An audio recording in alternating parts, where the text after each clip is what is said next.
So you got to have some fun videos sometimes to break up the to buffer the deeper videos, because it's about balance. I like to have fun, and this title came to me. I think after I got done making my normal video, it came to me because there's some people that see this planet like this, and this life and the population. It's like you feel like it'd be like if you go back to kindergarten almost now in an adult body.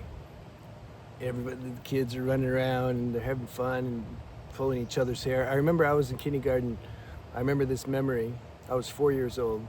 I had to, because of the way my birthday landed, I started school a year earlier than most. And there was a girl I liked. And I don't know, some game got started and she was like trying to kiss me. And I wanted her to because I liked her. But I was shy and I was like running from her. And she was trying to catch me. And I wanted her to catch me, but I was pretending like I didn't. And so I kept running. And then she grabbed me and she kissed my hand. And then she says, I got him. Man, I stayed high off that kiss on the hand for, I don't know, a couple weeks probably. It's a good one. See, nowadays you can't even, people need, kiss doesn't do anything. A hug don't do anything. Even sex doesn't do anything. They need to have fetishes and have to dress up and, okay, I'm gonna play the doctor and you be the nurse. Yes, nurse, what would you like me to do? Well, you see, we gotta resort to extreme dopamine stimulating things now because we like fried our dopamine center. We can't enjoy the simple things in life anymore. The nervous system, like, it's like boring to it. It needs some jarring things, some porn, some, take drugs, then have sex, all this stuff. Did we go off a little? So when you're living in a world and you're seeing people, the conversations they have, it's just boring, but yet you still want some interaction a little bit because that's human instinct.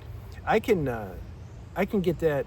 I'm good after like 5 minutes sometimes. If I feel like, okay, I need to talk to somebody, just go and talk to somebody for a few minutes. And then I'm like, okay, I'm good. The nervous system is like, okay, it's time to go. Okay, I'm going. So my point is, of the video, what do you do when you kind of outgrown this world? We're going to talk about that. And you see how it happens organically, though? You have to be like ready.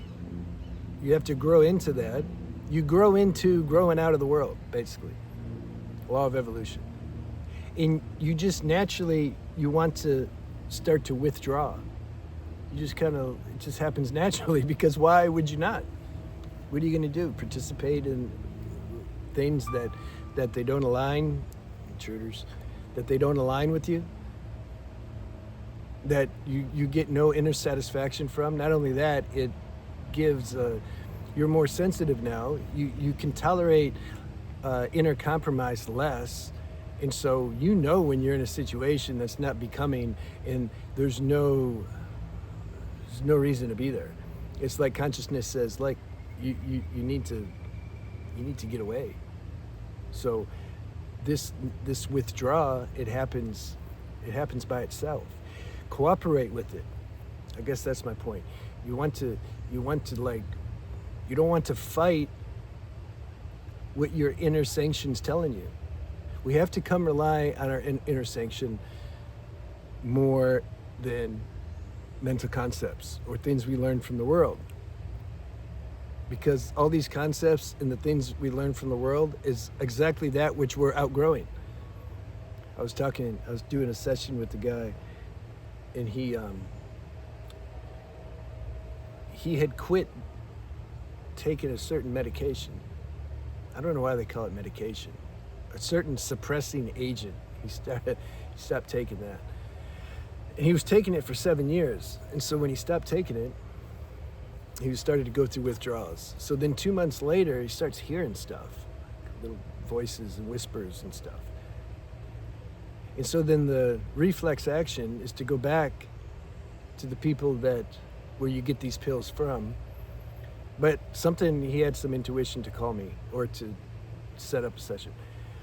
Now, I've said this before in videos. If you need something, because if you don't take it, you're gonna like hurt yourself or go sit on the building and pick people off or something like that, okay, you probably need to take something.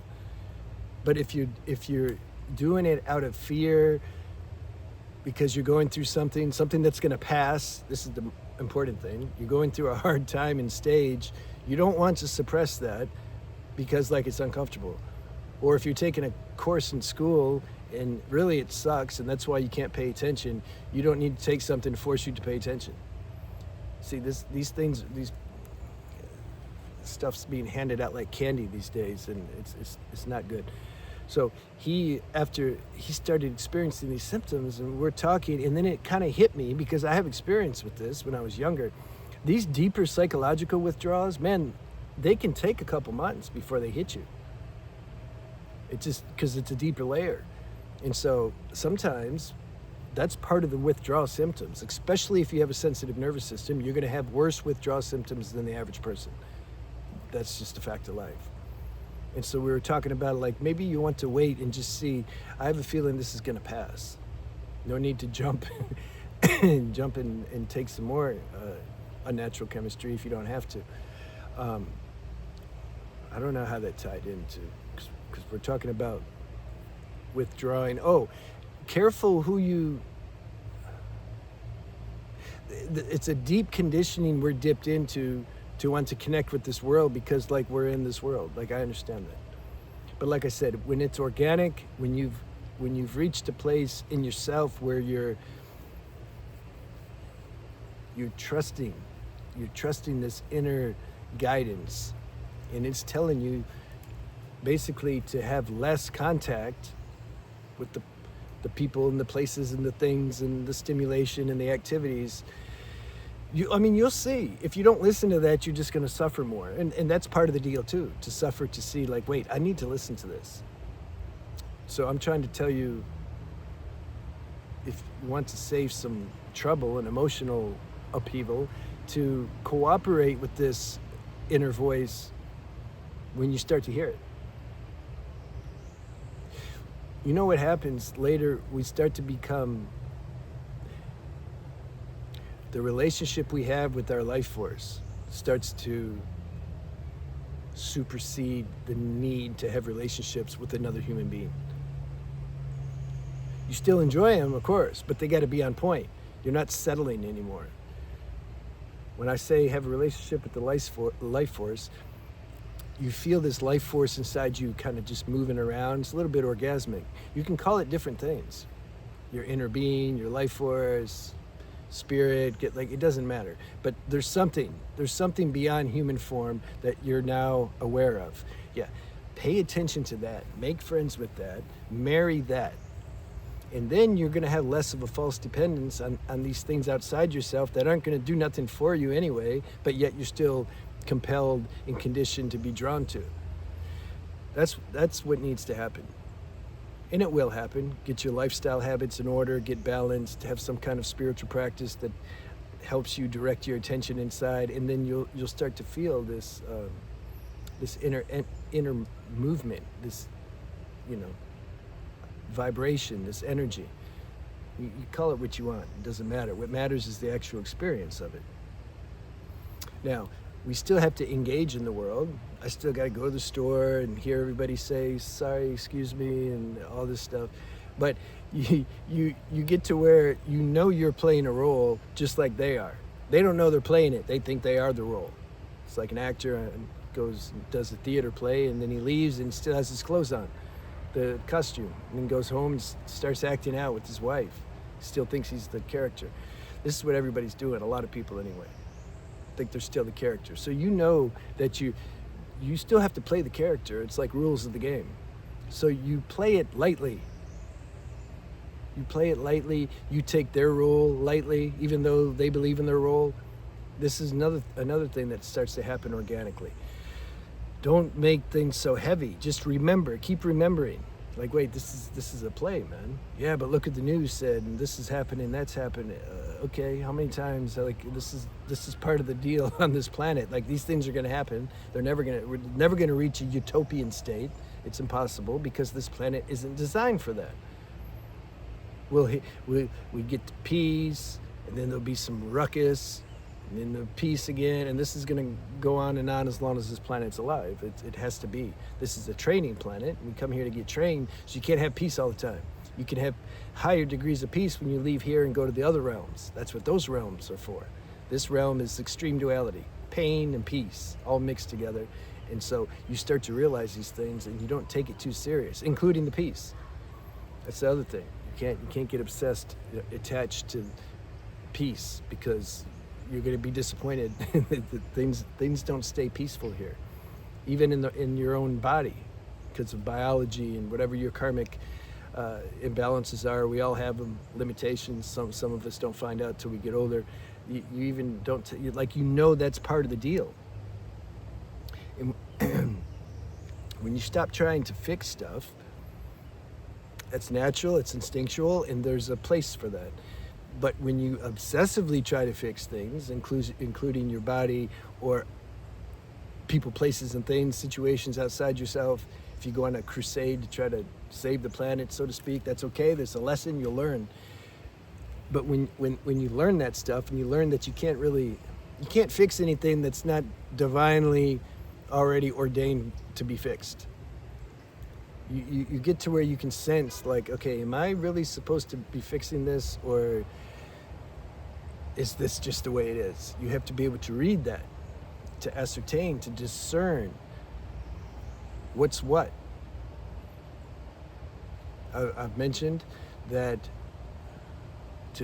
if we want to oversimplify, situations, either the lesson is that you master the situation and fix it, you can say like that, or you surrender and accept that this is the way the situation is going to be. If a board is warped, you can't unwarp it. You can try and get machines and learn techniques to how to unwarp it. It's not going to get unwarped. You have to let it be warped. There's more times than not situations in life like that. It's just warped because it's supposed to be, because there's vitamins and minerals in the warpness, and we have to extract them. And we can't supersede what's been written by the cosmic director. It's like a character in a book. He's like, I don't want to like that girl. I want to like this other girl. But it's written in the book, he's like supposed to like her. It's also written in the book that he's supposed to say he don't like her. And then later he'll probably end up liking her anyway. So I was gonna make a video about simplicity. Like, the more simple one's life is, the more easy it is to feel your life force moving, basically. You get to where it's like a joke. You're like, wait a minute, I feel better just feeling my life force moving than doing anything out here. It's like a hoax. It's like, I just like to feel this something, like it's just nice. Oh, really? Are you practicing like what do they call it? I get these questions too. Inner ejaculation. All the sex addicts, they want to learn that. How do you? They don't want to stop, their orgasm. They're addicted to that. So how can I do that? I read in these books you can do an inner orgasm. Yeah, that's your orgasm. Feeling the life force move. That takes some modification of your life, though, and some time before you'll start to become acquainted with how that feels, to experience that. It's moving right now, but we can't hear it because the mind's so loud. Got all the goals and the ambitions, and we got to do a bunch of stuff. How are you going to feel the life force moving? It's said that those who not developed, but who recognized, who discovered the way the micro-orbit system works, and with the different the spine centers, the the channels in the body and how the life force goes up and then goes back down. It's said that the simple villagers figured that out. And this story makes sense because back in the day, they didn't have all this stuff, all the technology, machines and internet and all the dopamine stimulation. They lived a very simple life. They worked, got up when the sun was up, and then, okay, it's time to work, and they do the thing, they eat, and then when the sun goes down, they lay in their hut, it's time to go to sleep. Like what's there to do? Go out and to a club with a bunch of lights, and no, they just chill. And so they had that rhythm, man, that routine. It's super important for those who are Vata dosha. If you know about Ayurveda, if you have a really fast mind and you're very airy by nature, you need a nice routine because that's going to give you balance. It's going to give you, you're going to be grounded.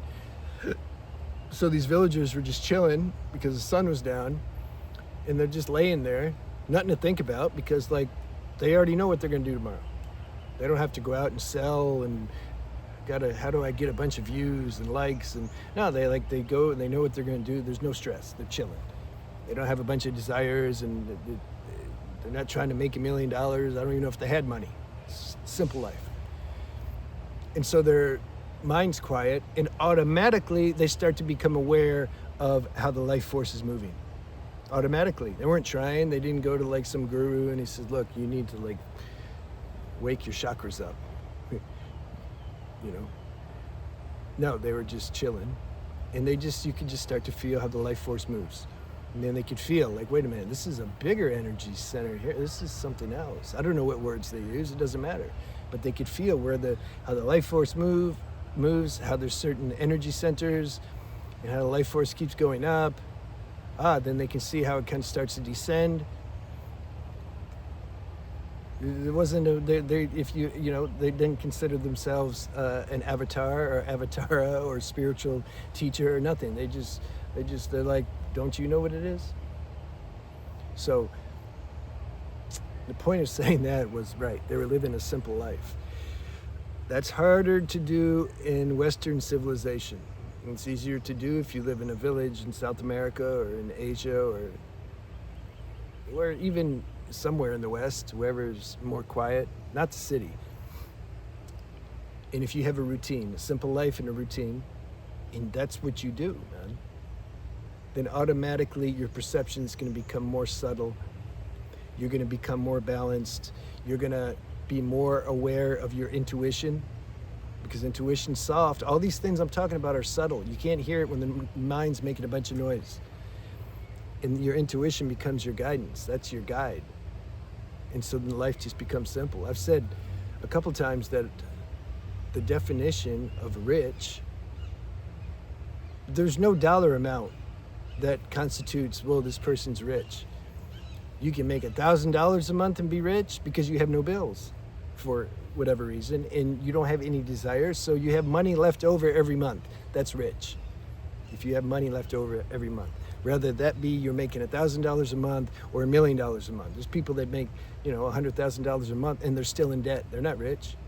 They've got all these things they got to manage and take care of.